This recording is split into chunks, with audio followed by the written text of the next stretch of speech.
Good morning. Welcome, everybody. Thank you all so much for being here for our last session of the semester. I can't believe it's the last session. Has everyone enjoyed this semester? Yeah. It's been so fun. It's been fun to see everybody.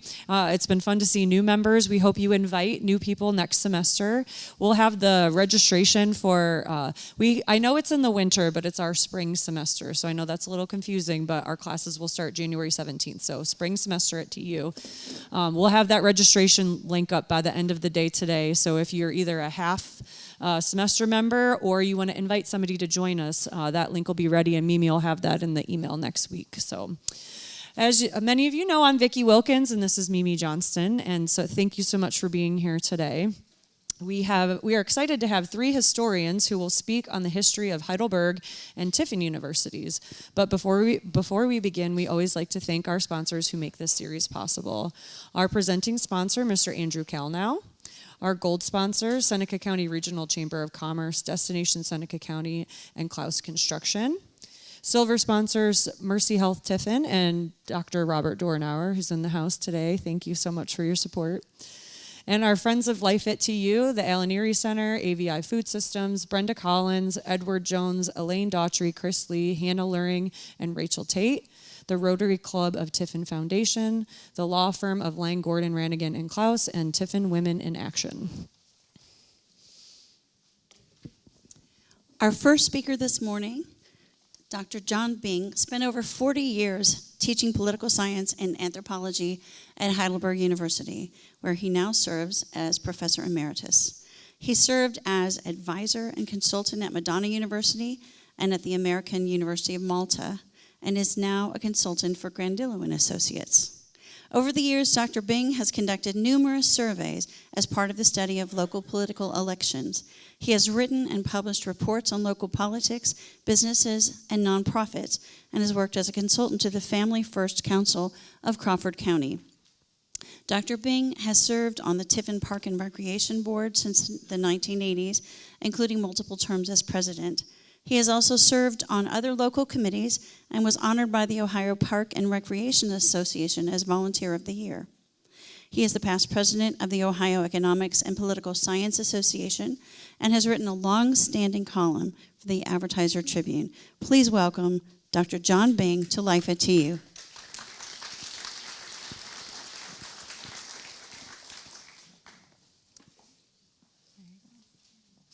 This is the clicker that I have to use. Why don't you? I'll just point to you, and you know what to click. Okay. You're. Nice to be here. As a former teacher, it's always exciting to be in front of a crowd. This is similar, but a little bit better than sitting at Bailiwicks with a cup of coffee. And only having 1 or 2 people to endure my conversation on a variety of different kinds of topics. And I do appreciate a lot the comments I've gotten from people who have read my column in the Advertiser, as I have tried, in fact, during these rather difficult times, to be as moderate and neutral as I could without, in fact, distorting anything. But today we're going to talk about Tiffin University and Heidelberg University, and we are greatly indebted to Michael Grandillo for his wonderful book on the history of Tiffin University, which is for sale outside. Get an autographed copy after the talk. Let's get started.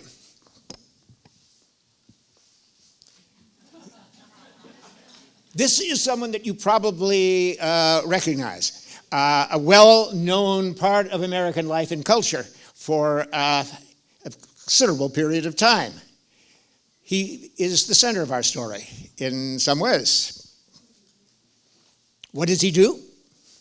And what education did he need? What education in the future will he need?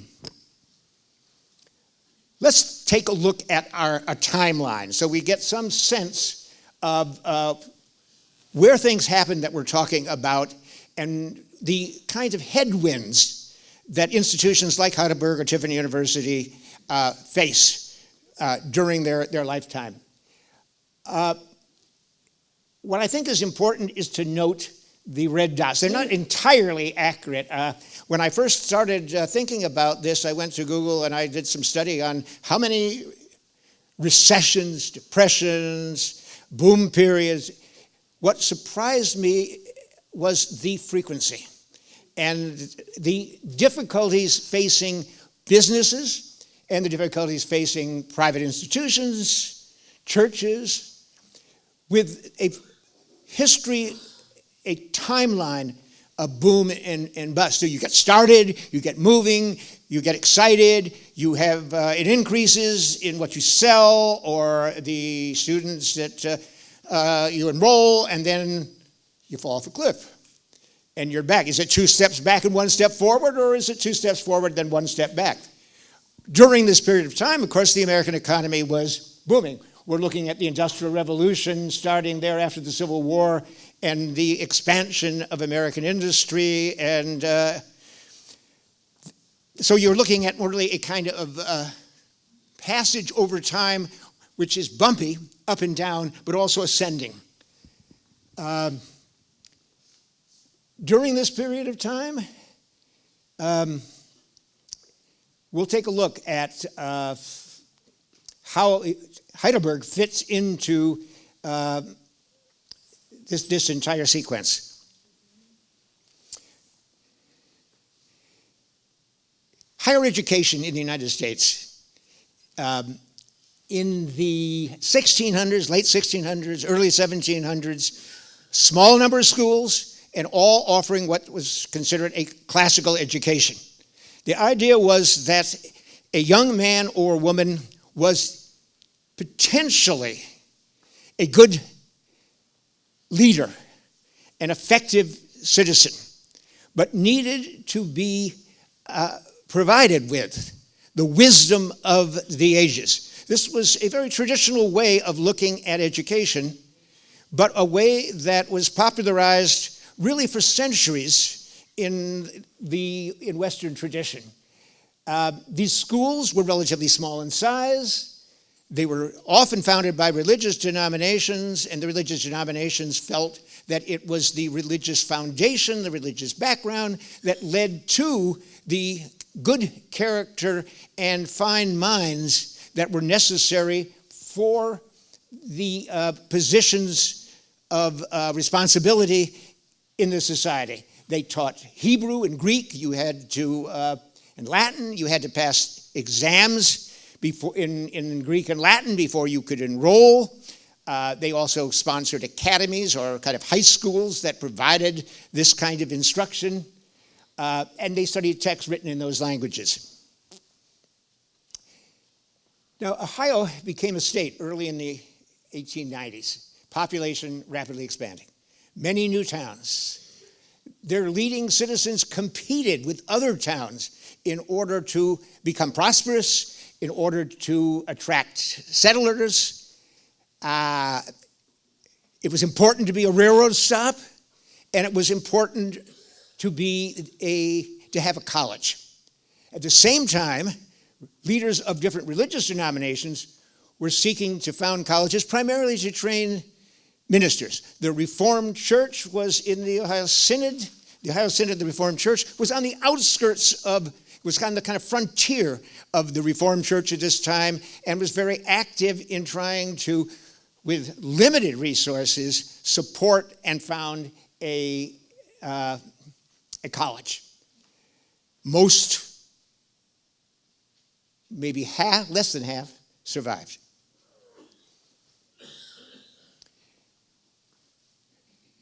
The church, the college, Heidelberg, was founded in 1850, 1851. And the period of time, if you recall, the 1850s, a period of considerable political and social struggle, turbulence leading up to the Civil War. Afterwards, too, you had economic growth, but it was a staggered growth.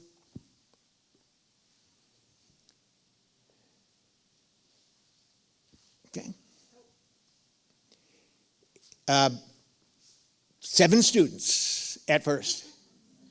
They raised $11,000. That's a lot of money in those days, by the way, and persuaded the synod to move the start-up university, or college then, to Tiffin from Tarleton.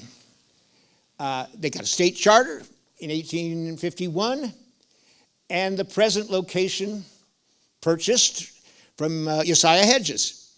And the building constructed in 1852, and for 16 years it was the sole college building. There's a story told that one of the investors, one of the clergy from the Reformed Church, was inspecting the building as it was being constructed and slipped on some of the scaffolding and fell through 3 floors. He was immediately considered the first graduate of Heidelberg because he had gone all the way through the college. I'll read this because I think this gives you some idea of what a classical college was supposed to be and why. To establish Heidelberg College upon a broad and comprehensive basis. This will be done not by sweeping alterations in the usual collegiate course. We're going to stick with the tried and true. Nor by the substitution of new studies in the place of that comprehensive culture that has hitherto been regarded as the proper foundation of a liberal education, but by the establishment of additional courses of instruction designed to meet the particular wants of different classes of the community. Now, here is the key. This was also viewed even at the founding. I wonder if I really need this. You can probably hear me without it, but I'll stick with it. This was designed from the beginning with a view that this would be of use to the entire community, and that there was a kind of theme running through all the years of Heidelberg, and certainly with regard to Tiffin University, that we wanted to provide opportunity for the young men and women of Seneca County. You got that back? It started out, I'm sorry, I didn't mention that. The classical, scientific, normal, which was education, and a ladies' curriculum, and a farmers' curriculum, which was part of what we're talking about, when it, designed to meet the particular wants of different classes of the community. This was too aggressive. They didn't have the resources. Within several years, it was just the classical and the scientific. What's interesting, it seems to me, is the scientific has always been a serious part of Heidelberg, and as well as music, as we'll see later. But the classical education has gone through a number of different kinds of changes. The 1850 to 1866 period was a real struggle for the college. Civil War, the aftermath of the Civil War. This is what Mike Grandillo writes in his book. During the period, few students graduated. The college claimed only 48 literary college graduates. Literary college was the same in some sense as saying the classical college. Names changed rather frequently over these years. For most of the time, the teaching staff of the college consisted of the president, 3 professors, and a tutor.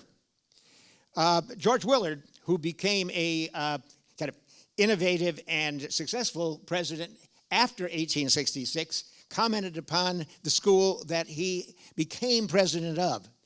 When I entered upon the work of the college, I found it in a very discouraging condition, with a small teaching voice and scarcely an endowment, being little more than a respected academy. There is the founding of Heidelberg and President Willard arriving in 1866.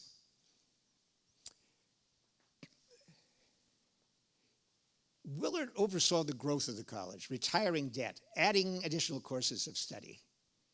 The courses of study varied over the years: a conservatory in music, a department of art, the normal school, a school of theology, a graduate program in theology, which continued for a number of years into the 20th century, and then was transported to and combined with another school of theology, and an oratory school, This was in addition to the academy. And then there was the Classical Literary College. And it received from the state a new charter. Again, the viewpoint of people at this period of time, higher education should evolve into a university, into a kind of set of opportunities for students that were above or beyond what would be the essential classical or literary education.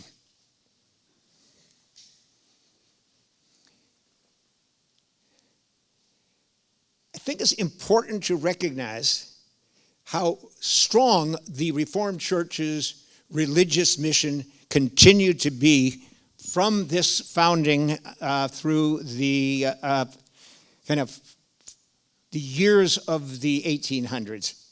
It was part of the separate courses of study, all of them, and regular attendance and religious observance was required. Why? Well, it was viewed as producing men and women who would put serving God and society and country above serving self. It was to create the kind of citizen that could be a leader both in the church and in the political and business world of the communities. And this is some of what Willard had to say. And I wanted to put that in because I think as we look at the history of anything, we need to kind of try to place ourselves back in the kind of period itself, in the mindset, the way people saw the world at that point. And so let me just read this through with a little bit of emphasis to give you a sense, I think, of how the people at this period of time looked at what they were attempting to create and the value that it had.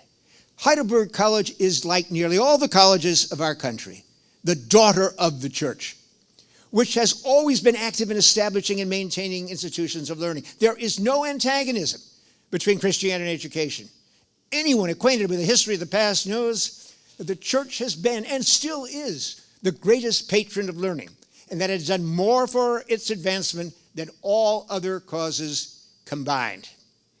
I mean, this is how you anchored education and colleges at this time. It was true on the East Coast with Yale and Harvard. It would be true in the colleges that were being established by denominational churches. Now, why do this then? Well, because the age in which we live has peculiar temptations to the young. I saw in one reference that they were still concerned about how the French Revolution had changed the attitudes of people. In fact, after the French Revolution, in the early, the late 1700s, early 1800s, very few of the students who went to even the religious schools in the East were actually practicing Christians. So there was a major kind of effect on youth culture at that point with the writings of people like, name escapes me at this point, but popular writers of the period were kind of insisting upon the secular nature of society. They come in, and therefore the youth were tempted away from the church, tempted to their own self-satisfaction. They come in such a variety of forms and with so many attractions around them that not a few of our most promising young men are destroyed, deceived, ensnared by them, and led in the way of the destroyer. Now, this is by a churchman of that period who was regarded, Willard, as somewhat of a moderate. He was a progressive in the church at this time. Mike Grandillo might want to say something more about Willard in terms of his business investments in Tiffin. He was not someone who was kind of only behind a pulpit or living in the manse. He said, it is really sad to see what wrecks lie along the pathway of life. Wrecks not of ships or palaces that have been broken and shattered by the fury of the wind, but wrecks of immortal beings, created only a little lower than the angels, who might, if they had avoided the dangers and perils of the voyage, have attained a life of endless glory and felicity in the kingdom of God.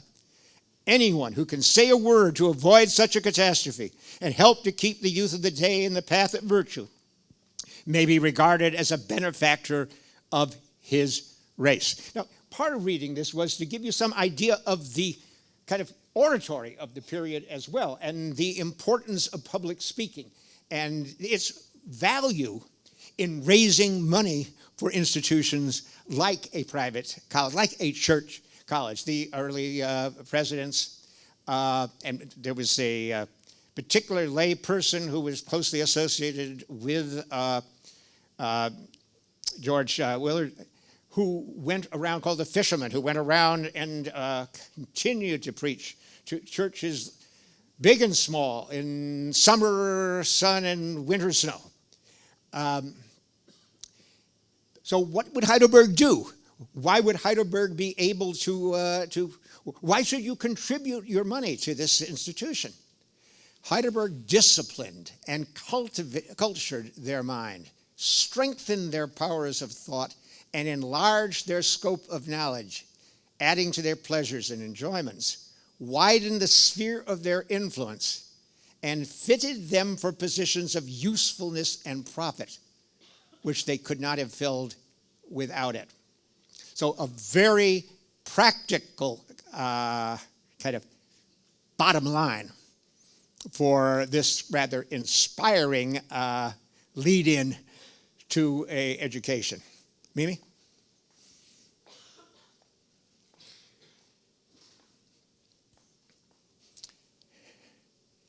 The college became more diversified. Commercial college was added after 1890. And there was increasing growth. And there was a continued effort to experiment, different courses of study. Remember, the 1890s were a period, again, of serious economic strife and difficulty. It was one of the most kind of politically conflicted periods in American history, and it was also a period of significant economic recession at one point. The first decades, though, of the 20th century saw much greater economic security and growth in the student population under a new president, Miller. There was conflict in the university during this period, during these years, over space and how the college should move forward. And those conflicts, which I think Michael will talk about later, led to the separation of the commercial college in 1917 from Heidelberg. But it was also a period of time when serious questions were being raised about what the nature of a university should be. As I said, from the beginning, Heidelberg harbored the kind of theme, the root of service to the community beyond simply producing preachers for the church or leaders in its intellectual and political life of the community. During this period, that emphasis continued to grow as the Industrial Revolution expanded the opportunities for people in the various economic roles that were opening up in larger corporations, particularly the much expanded managerial level of factories that became larger and companies that became more successful. So that the tension between the practical and the inspirational increased to the point that the commercial college felt that it could grow only if it were allowed to be separate and not to be constrained by a president like Miller at Heidelberg, who was strongly committed to the value of the traditional classical university. Here's what the enrollment looked like in 1890. Note that the literary or the classical college, and there was a shift back and forth between these, by the way. You didn't stay necessarily in one of these structures of required courses. But science and literary were the kind of leading areas. Music next, then the academy, which was the high school place, or the preparatory school for the college. And then you had the commercial, oratory, theology is a separate kind of graduate program, and undergraduate, and developing undergraduate program, and then art. So that gives you some sense of the kind of breadth, the spread that we see then. Here's what enrollment looked like from 1900 to 1916. And you can see that the classical had been expanding. The commercial, on the other hand, was being limited in some ways by the emphasis that the president was placing on the classical and also on space limitations. You can see that the commercial was beginning to kind of lose students during this period. Music had increased. Science is down some. But from the beginning of the century, you can see how these programs were spreading out and each becoming a more and more separate and significant part of the whole. And that may give you some idea as to why the commercial decided that it was time to kind of set out alone and try to create a new kind of college for the people of Tiffin. President Miller was an interesting figure, something of a traditionalist, but he came as a young man to the college, and a lot of excitement. I was amazed by reading what the city of Tiffin did when he became announced as president. A band, everyone marching up and down the streets of Tiffin. The streetcars given over to Tiffin students so that they could ride and give student cheers. The community as a whole kind of welcomed with great enthusiasm this kind of new kind of period in the history of Heidelberg College. And Miller represented both the past, a strong commitment to the Reformed Church, and the future. And during these first years, before the 1930s, before the Great Depression, this was a period of expansion, a period of affluence in the country, and Miller was able to, working very hard, to raise significant money for really the building expansion that occurred in Heidelberg at this particular period. Also, what one was seeing was the beginning form that higher education was taking in terms of kind of majors and courses, and Miller was very much against the idea of electives, but there was pressure to provide more flexibility for students. This was true of universities around the country, and so he bended to the will, to some degree, of the Tiffin community and of students, but he remained a strong kind of opponent to what were many of the secular movements and changes within the student body. He reached retirement age in 1937.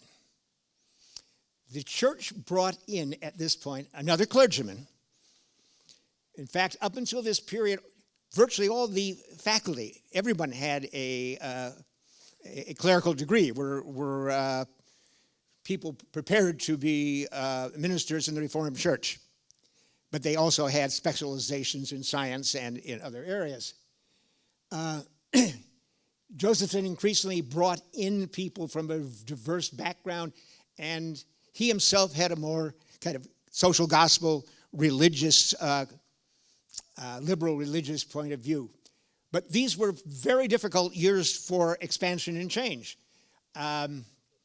The Great Recession of the 1930s hit a new bottom in 1937-38. And then came the Second World War. And he left right after the war, and the new president became the first non-clergyman who was non-ordained president of Heidelberg, Terry Wickham, who's Bill Wickham's father, and many of you knew Bill Wickham. And he brought a Tiffin native, John Allen Kraut, who had been dean at Columbia, had served under Eisenhower, and with his ideas as to what a modern university, by then back to a college, it had transformed back to a college, as people like Miller said that this is really our core responsibility, and we don't have the resources and we don't have the will to create a diverse university. The whole idea of a university was changing in those days too, and Heidelberg no longer fit the general public view of what a university was. So they saw moving back to a college during the Miller years as an advancement of the school. The college began to develop modern curriculum majors, departments, aligned with other private colleges, joined associations, achieved a rather high standing in terms of the universities or the colleges of Ohio at this point. It was a leader in athletics and in joining organizations that were beginning to accredit, to evaluate, to work with colleges to develop their curriculum and opportunities. It was, though, also a difficult time to raise the kind of money that a college needed. The business model of the college up until the middle of the 20th century had been gifts from the church, gifts from prominent families in Tiffin, and less so enrollment. And the college was often in debt. And then you had a period of time of growth where you were able to kind of pay off that debt. People gave notes. They said, when I die, you can have, and then they died paupers. Again, because of the economic fluctuation, the notes that people gave during fundraising periods weren't necessarily going to be valid when they came due. The years after this, after the war, but one of the things happened was the Reformed Church joined the Evangelical Church and then became involved in negotiation to merge with the Congregational Christian Churches to become the United Church of Christ. And that during this whole period, after particularly the union with the Evangelical Church, the idea of the synod, the idea of the church as a regional organization supporting colleges became less significant. It became less of a priority.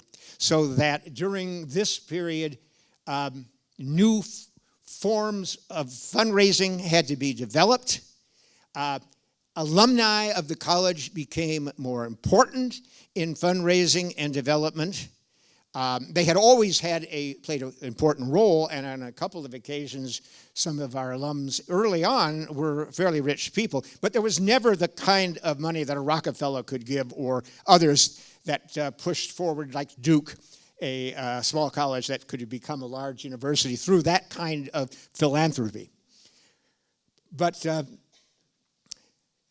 let's go on. Here you get a kind of sense of where all this was happening. Separation of the commercial college, President Miller's period of time, Josephson, and then Wickham. Between Josephson and Wickham, you notice there's a period of real struggle that the college had a president that was in ill health and had to resign, a couple of interims. It was a difficult time finding the right person. And also, it was remarkable that the college was, at that point, considering someone who was non-ordained for the position. Les Fischel followed Wickham as president, and he struggled to align the college within a competitive environment in higher education. There were serious financial difficulties at the end of his time as president. He was 11 years. And after a serious search, Bill Cassell, was named the new president, and Bill made significant cuts and introduced a Department of Business under the direction of Wickham's son, Bill Wickham, that many of you know well, I think. What was happening at this point? The financial difficulties were in part the problem of finding new sources of funding. It also represented a in my view, because I came to the university right soon after this, before Cassell did, in the last years of the official administration, it had something to do also with the expansionist view of the Kraut and Wickham years. The idea that the school was going to reach a population of 1,700 students, faculty was being hired to kind of meet this need, buildings were still going up and expanding. That is, the college was taking the risk that it was on a upward climb that would be steady of expansion. And then you had, again, economic difficulties that were in the late 70s, sorry, and early 80s. And the importance of enrollment became, I think, more and more significant. The enrollment departments, now Mike could talk more about enrollment departments, but enrollment departments were an interesting feature of colleges up until this time. They basically were an office the students came to and then signed up for. After this period, admissions offices became professional operations and organizations.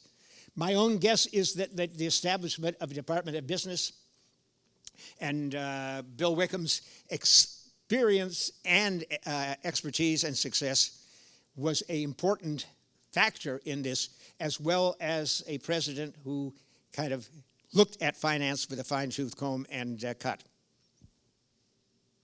So there we have it, up until more or less today. Go ahead.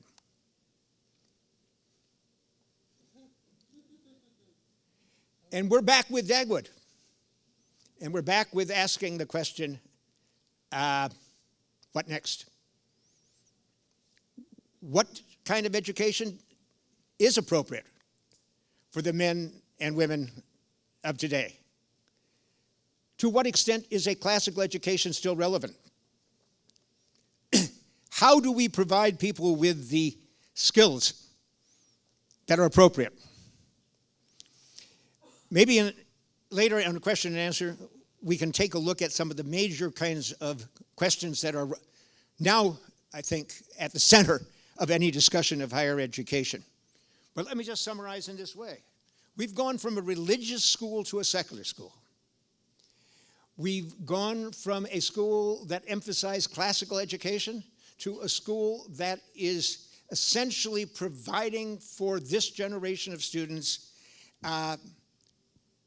degrees that will lead to employment in status positions in the society.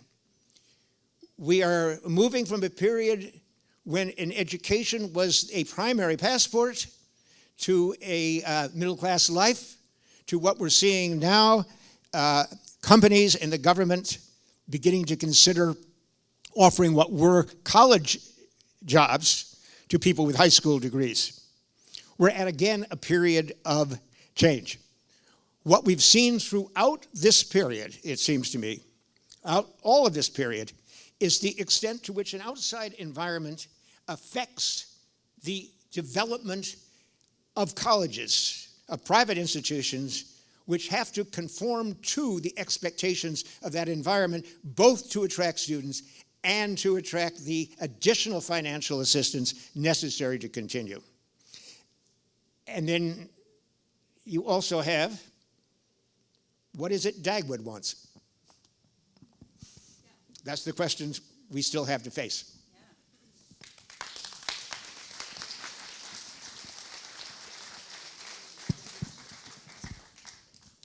Thank you so much. All right. Well, we had originally put on our schedule that that we would take a break after Dr. Bings, but we are changing things around just a little bit. So I wanted to say, invite Dr. Michael Goodnough to come up. And Mike, if you don't mind, we'll probably take a break somewhere in the middle of yours. Okay. If that's all right, I'll just maybe in 15, 20 minutes. If that's all right, I'll just kind of give you a... Yeah, I need that. Awesome. Thank you. Thank you. Hi everyone, my name is Mike Goodnough and I am the history professor here at Tiffin University. And yeah, I'll shut up when I have to so we can take a break. I know it's getting close to lunchtime. And I just wanted to check before I begin, is the volume level okay?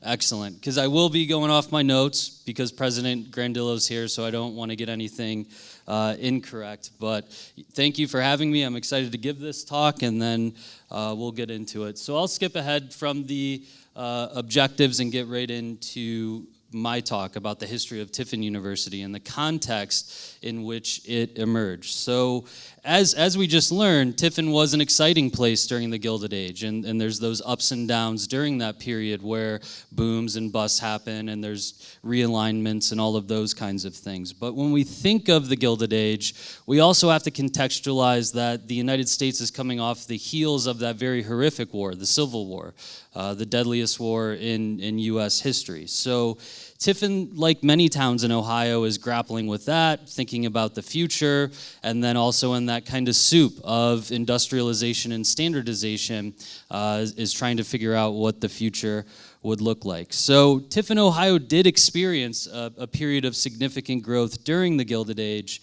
The 1870s in particular marked this very important period with the advent of the railroad and manufacturing and things like that. We do see Tiffin's strategic location along the Sandusky River really, I guess, contributing to that growth, both in terms of population and economic growth. So during this decade, the city witnessed a lot of different changes, and we learned about some of those changes as it relates to Heidelberg University.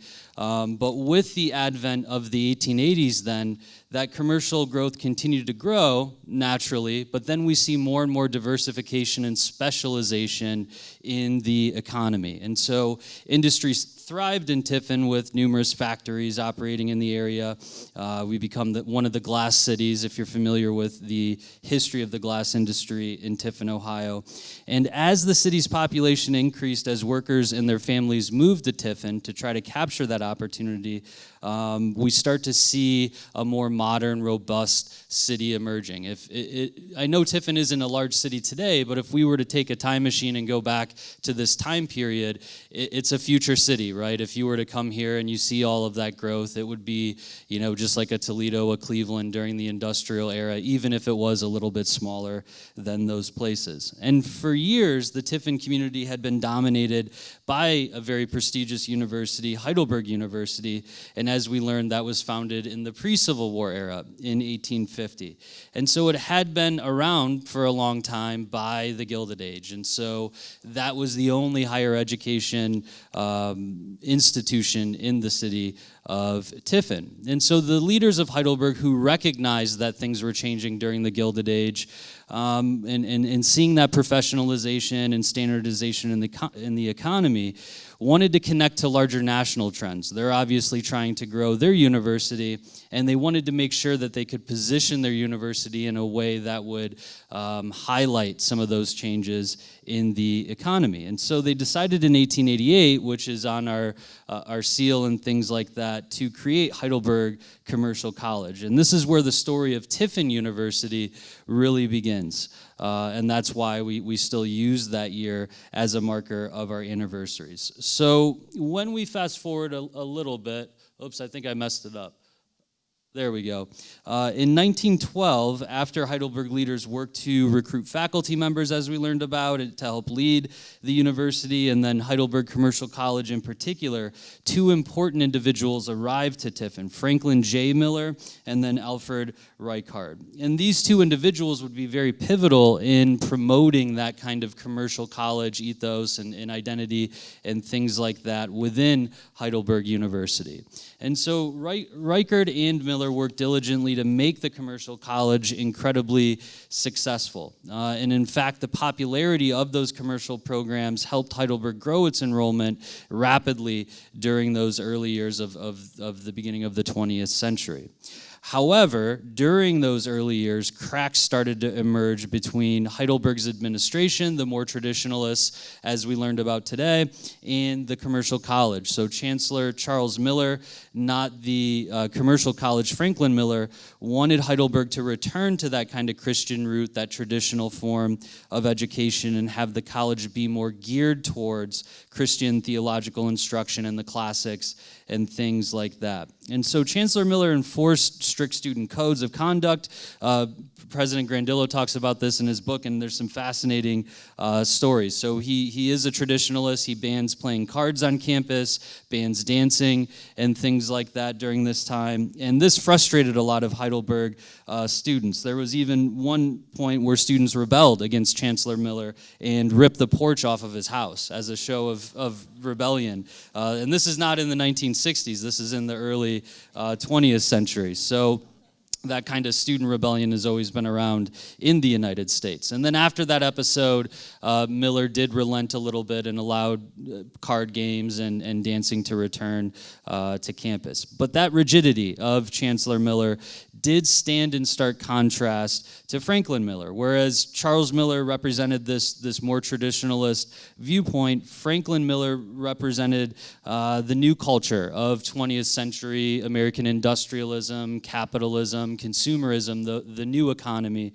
if you will. And so Chancellor Miller and the other Millers start to have some conversations about this relationship that they have between the two institutions, even though the commercial college is still formally connected with Heidelberg University. And eventually what ends up happening is Chancellor Miller persuades the Heidelberg Board of Regents to begin dissolving their relationship with the commercial college because, as he put it, and I'm getting this quote from President Grandillo's book, quote, the commercial college points to graduates who are holding responsible positions of trust and profit.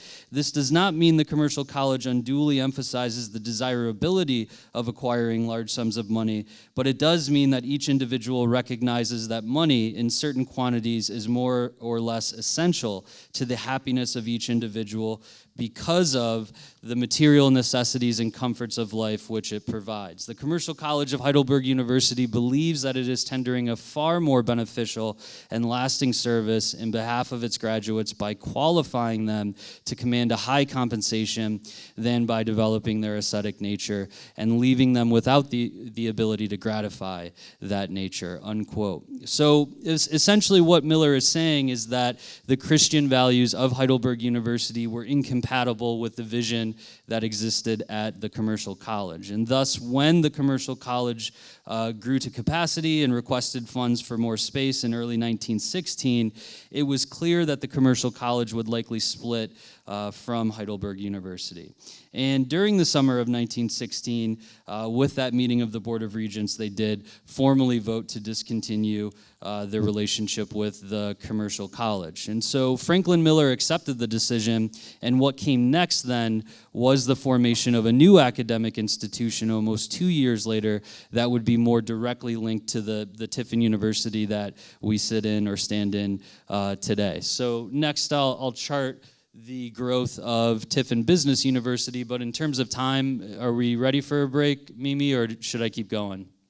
Whatever is a good breaking point for you. It could be now or it can be 10 minutes from now. Okay, I'll continue on unless we're dying. Are we good to take? Okay, excellent. So with the growth of Tiffin Business University, there's very important years that I want you to pay attention to, 1917 to 1939, and President Grandillo does discuss that in his book. So when the Heidelberg Commercial College officially closed on January 14th, 1918, Franklin Miller quickly went to work renting out 4 rooms on the 3rd floor of, and I don't want to mispronounce this, I asked a couple people today, I always forget. When I read it, it's the building on South Washington Street and Madison Street. And when I read it, I want to say Ramelli, but I don't know if it's Ramil or Ramelli. So I'm going to go with Ramil maybe.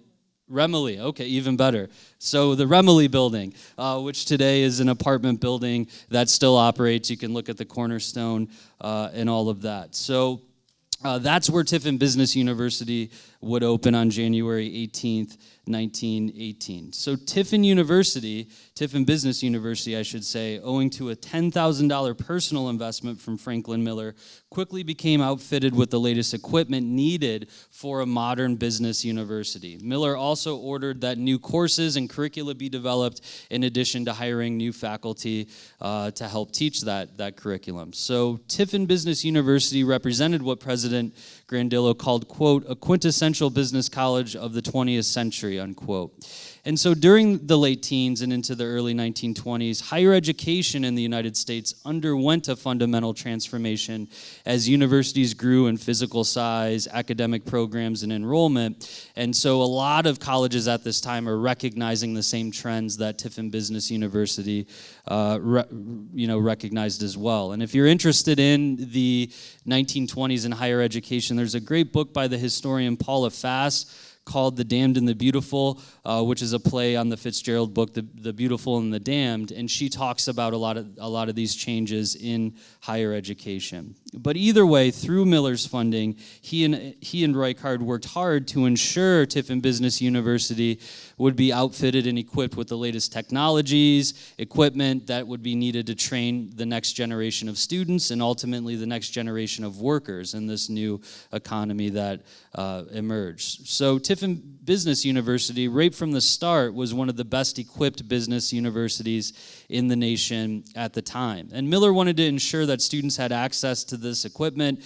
and facilities, so he always worked to continually update the facilities and spaces and things like that. And Tiffin Business University, therefore, remained at the cutting edge of higher education when it came to those kinds of fields.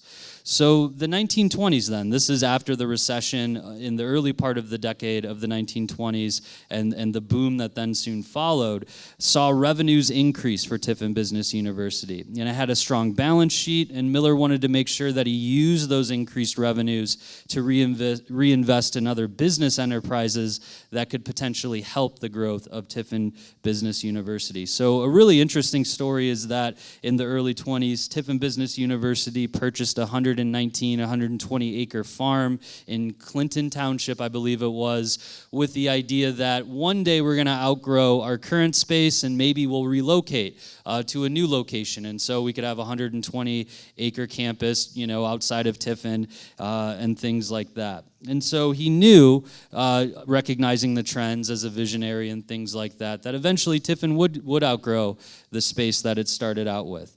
But then there was another reason that he purchased the farm, which would be to have tangible assets. Remember, he loaned the university 10 G's, so he wanted to make sure that there was something like real estate to back up his stock in the event that he needed to recoup his investment or something like that. So the farm was a wise business choice because the university was able to generate revenue by leasing it out to farmers, and there was also oil discovered on this farm very shortly after, and the university installed an oil well actually on the property for additional revenue to bring in money to improve and things like that. So in many ways, the first 50 years of Tiffin University owes itself to the efforts of Franklin Miller and Alfred Reichard. And although they had opposite personalities, Miller was the spirited entrepreneur, and Reichard was kind of an academic, more reserved, more conservative in some ways. They both shared this same vision that the growth of Tiffin Business University could become a premier institution of higher learning. So what we could do after the break maybe is we'll start up with the Great Depression, and that's where the story gets even more interesting for Tiffin Business University. So I'll just go to the next slide, and then when we return from our bathroom break or refreshments, we'll begin with the Great Depression and World War II and stuff like that. Thank you. Thank you. Yep.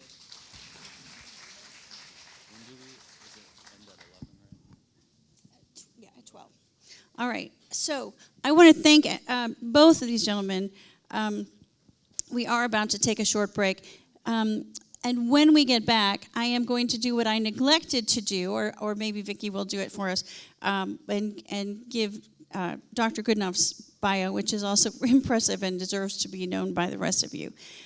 So if you're interested in participating in either the November book club discussion or the Tech for Seniors classes on the class on Facebook that will both happen this month, you may sign up at the welcome table. Dr. Grandillo will also be available to sign copies of his book, Onward to the Dawn, for those who would like to purchase a copy. And we'll see you back here at 11:10.